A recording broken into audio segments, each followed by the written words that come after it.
یہ وہ وقت تھا کہ جب بھارت کے 4 رافیل طیاروں نے بھارتی شہر ہریانہ کے امبالہ فضائی اڈے سے اڑان بھری اور وہ 1200 کلومیٹر کی زمینی رفتار سے پاکستان کی جانب بڑھ رہے تھے اور پاکستان کی فضائی حدود سے انتہائی قریب آ چکے تھے۔ تاہم کسی بھی وقت انہوں نے پاکستان کی فضائی حدود کو کراس نہیں کیا، مگر کیونکہ یہ طیارے فضا سے زمین میں مار کرنے والے جدید اسپائس 2000 میزائلوں سے لیس تھے جن کی رینج 200 کلومیٹر ہے، اس لیے یہ بھارتی فضائیہ کا ایک ہاسٹائل ایکٹ یعنی جارانہ اقدام تھا، کیونکہ بھارتی طیارے اس وقت اپنی فضائی حدود میں رہتے ہوئے پاکستان میں زمینی کارروائی کر سکتے تھے۔ مگر ابھی یہ طیارے 40,000 فٹ کی بلندی پر پرواز کر ہی رہے تھے کہ پاکستان کے ایئر ڈیفنس سسٹم نے الیکٹرانک وارفیئر ایسٹس کے ذریعے رافیل طیاروں کے آن بورڈ سینسرز کی ایکسٹینسو جیمنگ کی، یعنی رافیل طیاروں کے کمیونیکیشن اور رڈار سسٹم کو مکمل طور پر جام کر دیا، جس سے ان طیاروں کا آپس میں اور زمین سے رابطہ منقطع ہو گیا۔ اسی دوران پاک فضائیہ کے J-10C طیارے بھی بھارتی رافیل طیاروں کا سامنا کرنے اور کسی بھی قسم کی کارروائی روکنے کے لیے فضا میں موجود تھے،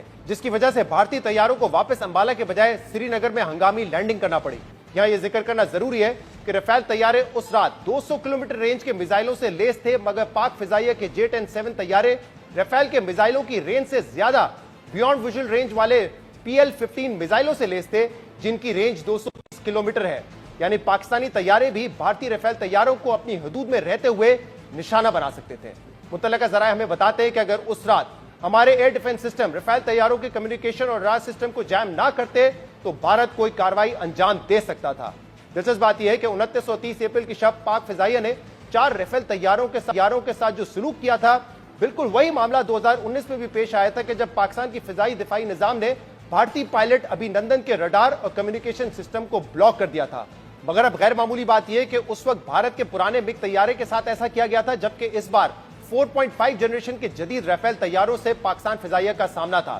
اہم بات یہ کہ 29 اور 30 اپریل کی شب کو ناکامی کا سامنا کرنے کے بعد بھارتی فضائیہ پرسوں رات دوبارہ پاکستان میں کارروائی کرنے کی تیاری کر رہی تھی، اور اس معاملے کی انٹیلیجنس ملتے ہی پاکستان نے اسی وقت 40 سے 50 طیارے ایئر بورن کیے، جس میں F-16 J-10C اور JF-17 شامل تھے۔ متعلقہ ذرائع کے مطابق پاکستان کی اس کارروائی نے بھارتی فضائیہ کو اپنا منصوبہ ترک کرنے پر مجبور کر دیا، یعنی یہ واضح ہے کہ بھارت مسلسل پاکستان کے خلاف کارروائی کے لیے پرتول رہا ہے، مگر پاکستان کی مسلح افواج ان کوششوں کو ناکام بنا رہی ہے۔ اور متعلقہ ذرائع کے مطابق مسلح افواج بالخصوص پاک فضائیہ کی ملٹی ڈومین صلاحیتیں بھارتی عزائم ناکام بنانے میں اہم کردار ادا کر رہی ہیں۔ متعلقہ ذرائع کا کہنا ہے کہ پاک فضائیہ الیکٹرانک سائبر اسپیس وارفیئر کے شعبوں میں بھارت سے ہمیشہ ایک قدم آگے رہی ہے، اور پاکستان نے پچھلے 4-5 روز میں ان جدید صلاحیتوں کا بھرپور استعمال کیا ہے اور ایسے پرو ایکٹیو کارروائیاں کی ہیں جن کی تفصیلات ہم معاملے کی حساسیت کی وجہ سے آپ کے سامنے نہیں رکھ سکتے، لیکن یہ واضح ہے